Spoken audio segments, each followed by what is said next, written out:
요한복음은 이 요한이 기록한 책입니다. 그렇지만 이제 그 어떤 요한인가 뭐 이런 얘기가 많이 있습니다.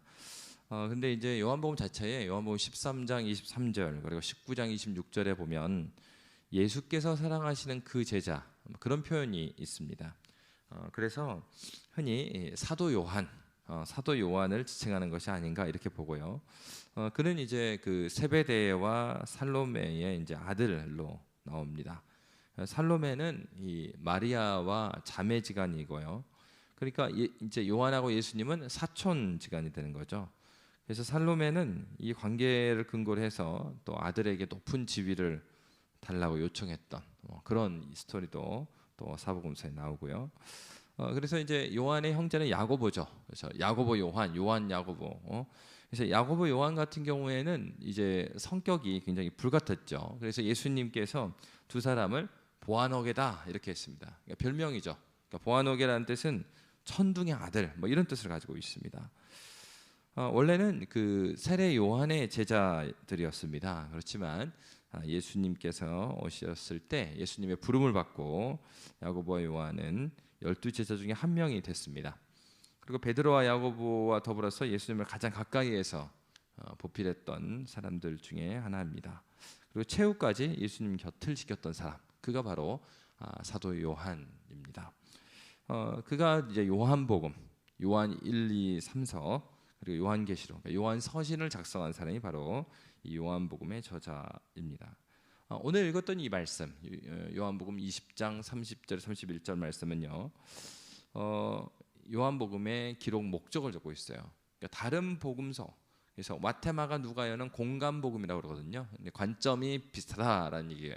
근데 요한복음은 관점이 조금 다르게 기록되어 있습니다. 그 특징 중에 하나가 뭐냐? 바로 기록 목적에 있어서 요한복음은 아주 명확하게 말하고 있어요. 다시 한번 읽어드리면 요한복음 20장 31절에 보면 예수님이 하나님의 아들 그리스도이심을 믿게 하고 또 그 이름을 힘입어 생명을 얻게 하기 위함이다. 그러니까 이 책을 왜 쓴 것입니까? 믿게 하려고 쓴 겁니다. 그래서 요한복음의 중심 단어 중에 하나가 뭐냐면 믿음이에요. 믿다. 계속해서 이 믿다라는 단어가 나오는 것이 요한복음의 특징입니다. 그러면 이제 이 요한복음은 누구에게 썼겠습니까?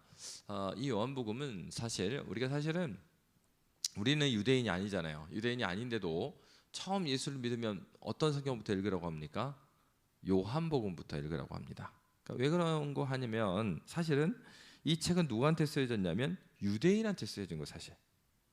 그리고 유대인 개종자들, 그러니까 유대교회에서 기독교로 개종하는 자들한테 이 요한복음을 쓴 것인데 왜 그러냐? 1차적으로는 이들이 구약의 내용을 많이 알고 있어요. 유대인들이기 때문에. 근데 바로 그리스도 예수가 우리의 생명의 주인 되신다는 관점으로 다시 구약을 보면 구약에서 말하는 메시지가 이런 것이다라는 것을 설명해 준 것입니다. 그런데 이게 단순히 유대 개종자들에게만 굉장히 좋은 그 예수님 누구인지를 보여준 것뿐만 아니라 전혀 구약 성경을 모르는 사람들에게도 요한복음은 굉장히 도움이 됩니다. 그러니까 어떤 측면에서 그렇습니까? 공간복음 같은 경우에는요, 예수님이 누구시다라는 것을 어떻게 적고 있냐면 귀납적으로 적고 있습니다. 그러니까 예수님의 행적들, 말씀들을 쭉 소개하면서 그런 다음에 이러이러하니까 뭐 기적을 통해서 이렇게 보여주고 그러니까 예수님이 바로 메시아다 이런 식으로 이제 증거하는데 요한복음의 특징은 이 공간복음과 다르게 마태마가 누가와 다르게 직접적으로 말해요.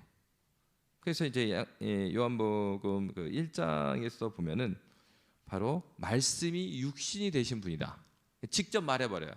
성육신 하신 분이 바로 예수다 이렇게 소개를 합니다. 그러니까 구약적 배경이 없는 사람들의 입장에서도 요한복음을 읽다 보면 굉장히 명료한 거예요.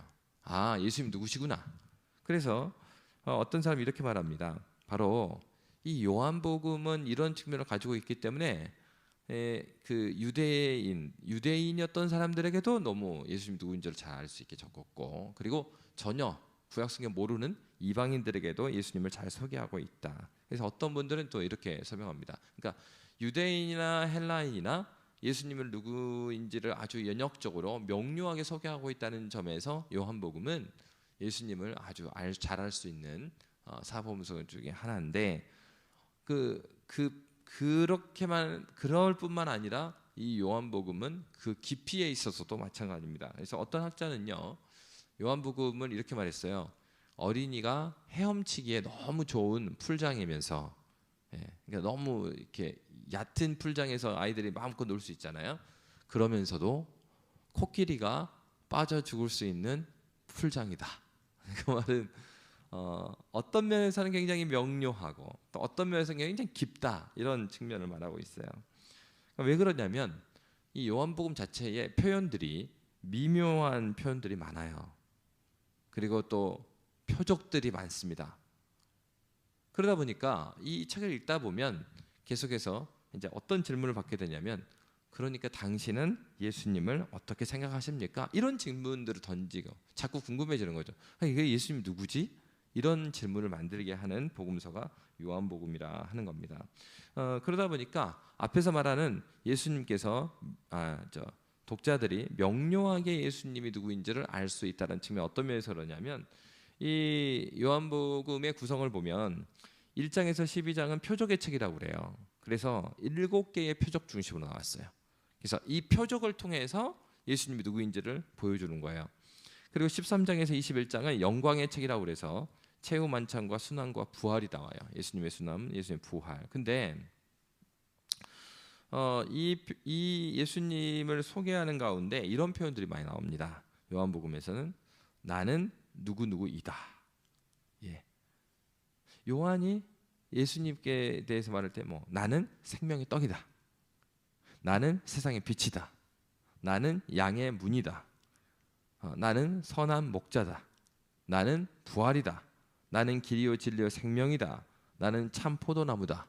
이런 표현들. 그러니까 7번의 나는 누구누구이다라는 표현이 나옵니다. 이것이 앞에서 말했던 믿는다, 믿다라는 단어가 중심 단어라고 했죠. 또 하나의 중심은 나는 누구누구이다가 요한복음의 중심 단어입니다. 왜 그러냐면 나는 누구누구이다라는 이 단어가 왜 중요하냐면 구약에서 하나님께서 모세에게 나타나셔서 자신을 소개했던 이름이 야훼, 여호와입니다. 그 형식도 보면 I am that I am이에요. 나는 누구누구이다라고 하나님께서 자신을 소개하셨습니다. 아셰르, 예흐의 아셰르. 그러니까 하나님께서 자신을 소개하는 방식으로 예수님께서 자신을 소개했다라고 요한은 증거하고 있는 것입니다. 그리고 바로 나는 누구누구이다라고 했을 때 그 누구누구이심을 어떻게 또 드러내요? 7가지의 표적을 통해서 당신이 누구이심을 보여줍니다. 그렇기 때문에 예수님이 누구신가라고 했을 때 아주 명료하게 나는 생명의 떡, 또 세상의 빛, 양의 문, 이런 식으로 아주 분명한 답을 주고 있다는 측면에서 요한복음은 명료하고 그리고 불신자에게도 쉽게 예수님이 누구인지를 알 수 있는 책이다 하는 거죠. 그런 측면에서 그러면 앞에서 지금 쭉 말하고 있는 이 요한복음의 구성이라든가 요한복음의 7가지 표적, 또 요한복음의 7번의 나는 누구누구이다, 또 7번의 나다, 이런 표현, 그가 나다 막 이런 표현이 있잖아요. 그것도 7번 나와요. 그러니까 이런 표현들을 통해서 요한 사도가 증거하고자 하는 것이 무엇이었겠어요? 바로 우리가 처음 읽었던 그 말씀이죠. 요한이 명확하게 말하고 있듯이 요한복음 20장 30, 31절에 예수께서 제자들 앞에서 이 책에 기록되지 아니한 다른 표적도 많이 행하셨으나 오직 이것을 기록하면 너희로 예수께서 하나님의 아들 그리스도이심을 믿게 하려 하며 또 너희로 믿고 그 이름을 힘입어 생명을 얻게 하려 합니다. 그래서 요한복음은 아주 명확하게 예수님을 믿게 하고 또 그로 힘입어서 생명을 얻게 하기 위해서 썼다고 독자들에게 말해주고 있습니다. 요한복음을 통해서 우리가 알게 되는 것은 무엇입니까? 바로 예수님이 하나님이심을 우리가 알게 되고 또 그렇게 해서 우리가 믿음의 무엇인가를 알게 되며 또 그로 말미암아서 오늘도 그 생명의 능력이 누구에게 있습니까? 예수님께 있다라는 것을 깨닫게 해주는 책, 그것이 바로 요한복음입니다. 오늘날에도 우리에게 많은 기도 제목이 있죠. 바로 그 많은 것들의 통로는 무엇으로 가능합니까? 바로 그리스도 예수께서 우리의 생명이 되십니다. 그래서 오늘날에도 저와 여러분에게 예수님께서 참된 생명 되셔서 우리를 붙드시기를 기도합니다. 함께 기도하겠습니다. 살아계신 하나님 아버지.